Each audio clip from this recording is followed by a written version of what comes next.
Hello students, welcome to my channel easy learning accounts. आज की इस वीडियो में हम आगे के रूल्स पढ़ेंगे और द चैप्टर जनरल, जिसका एक न्यूमेरिकल और पहला न्यूमेरिकल मैंने अपनी लास्ट वीडियो नंबर 22 में आपको बताया था। सिंपल जनरल एंट्रीज का वो हमारा क्वेश्चन था, जिसमें हमने रूल अप्लाई किए और सिंपल तरीके से 7 और 8 जनरल एंट्रीज को पास किया। अगर आपने मेरी लास्ट वीडियो नहीं देखी है तो पहले आप लास्ट वीडियो देखिए, तभी आपको आज की वीडियो समझ में आएगी। आज की वीडियो में हम थोड़ा सा कॉन्सेप्ट आगे बढ़ाएंगे और सीखेंगे कंपाउंड एंट्री के बारे में। कंपाउंड एंट्री वो एंट्रीज होती है बेटा जहां पर मोर देन वन डेबिट ट्रांजैक्शन होता है या फिर मोर देन वन क्रेडिट साइड के ट्रांजैक्शन होते हैं, तो उसे कहते हैं कंपाउंड एंट्री।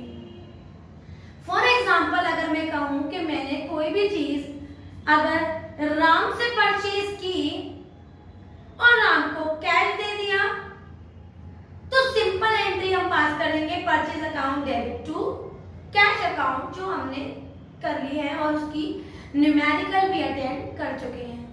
लेकिन इसी में अगर मैं थोड़ा सा कॉन्सेप्ट बदल दूं और ये बोलूं कि जो सामान मैंने राम से परचेज किया है, अज्यूम कर लेते हैं वो मान लो 5000 का लिया है, उसमें मैंने कैश तो 2000 का दे दिया और 3000 का मैं अभी बाद में दूंगी। मतलब 3000 तो मेरा क्रेडिट ट्रांजैक्शन है या क्रेडिट परचेज है और रिमेनिंग मेरा कैश परचेज है। तो इस दोनों ही चीज को अगर मैं एक एंट्री में दिखाऊं तो उसको कहते हैं कंपाउंड एंट्री। तो पहले डेफिनेशन देखेंगे कंपाउंड एंट्री की। The entries in which more than one account is debited और more than one account is credited is known as compound entry. Example ये वाला बाद में बताऊं, अगर जो मैं अभी आपको बता रही थी तो बच्चों उसी को ही ले लूं तो मैं ये कहूंगी कि मैंने परचेज किया सामान, तो परचेज अकाउंट डेबिट, थोड़ा सा सामान कैश दे के लिया तो टू कैश, और थोड़ा सा सामान मैंने उधार लिया है तो बंदे का नाम आ जाएगा और यहाँ लिख देंगे being goods purchase. Without general बता रही हूँ, बिना फॉर्मेट बनाए, क्योंकि एक क्वेश्चन फॉर्मेट का मैं अपनी लास्ट वीडियो में आपको करा चुकी हूँ। तो अभी कुछ रूल्स को हम विदाउट फॉर्मेट करेंगे, फिर एक क्वेश्चन में अपनी नेक्स्ट वीडियो में फिर आपको कराऊंगी बच्चे प्रॉपर फॉर्मेट में, और इन रूल्स को जो हम पढ़ रहे हैं उन्हें उसमें अप्लाई करूंगी। तो यहाँ परचेज में आ जाएगा पूरा 5000, कैश में दिया मैंने 2000 और 3000 मेरा अभी क्रेडिट है, तो इसको कहते हैं कंपाउंड एंट्री। क्योंकि एंट्री बेसिकली दो तरीके की होती है, simple and compound entry.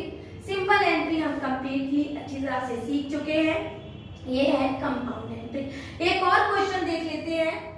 Question है sale of goods to Ram ₹5000 of which 2000 received in cash. मैंने राम को थोड़ा सामान बेचा है, उसमें 2000 का सामान मुझे पैसा मिल गया है और रिमेनिंग का पैसा अभी नहीं मिला है, मतलब अभी मिलेगा।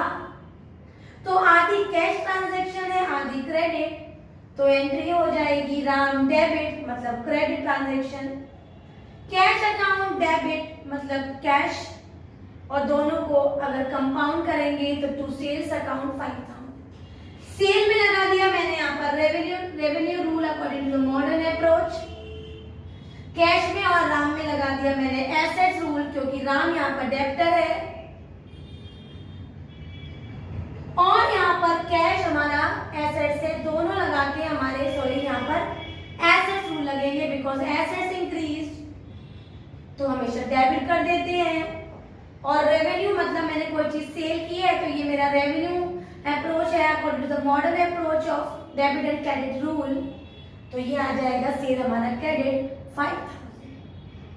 इस तरीके से कंपाउंड एंट्री के साथ हम थोड़े से कुछ स्पेसिफिक ट्रांजैक्शंस भी देखते हैं कि कुछ स्पेशल ट्रांजैक्शंस, कुछ स्पेसिफिक ट्रांजैक्शंस को भी देख लेते हैं और बच्चों उसके रूल भी देख लेते हैं। तो स्पेसिफिक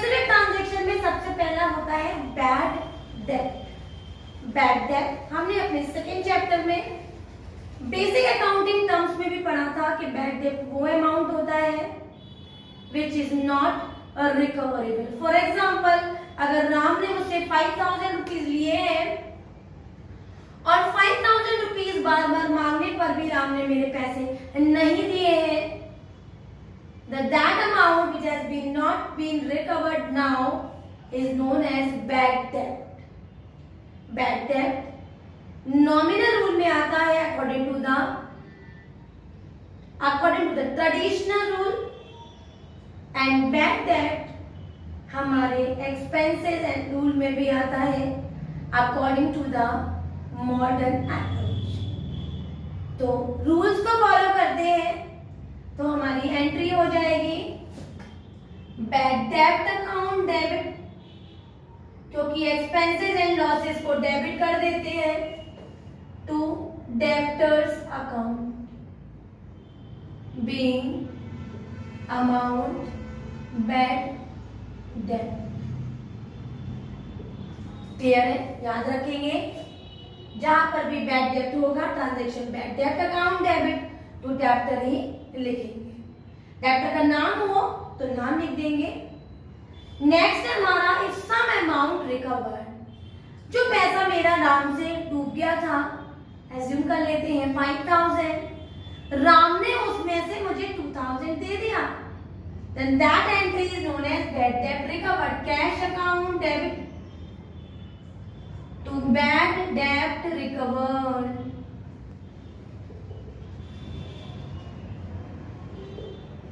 being amount recovered, जो पैसा डूब गया था उसमें से थोड़ा पैसा मुझे रिकवर हो गया, that is bad debt recovered। एक और पॉइंट बहुत इंपॉर्टेंट है, याद रखिएगा, when a debtor pay a part of money।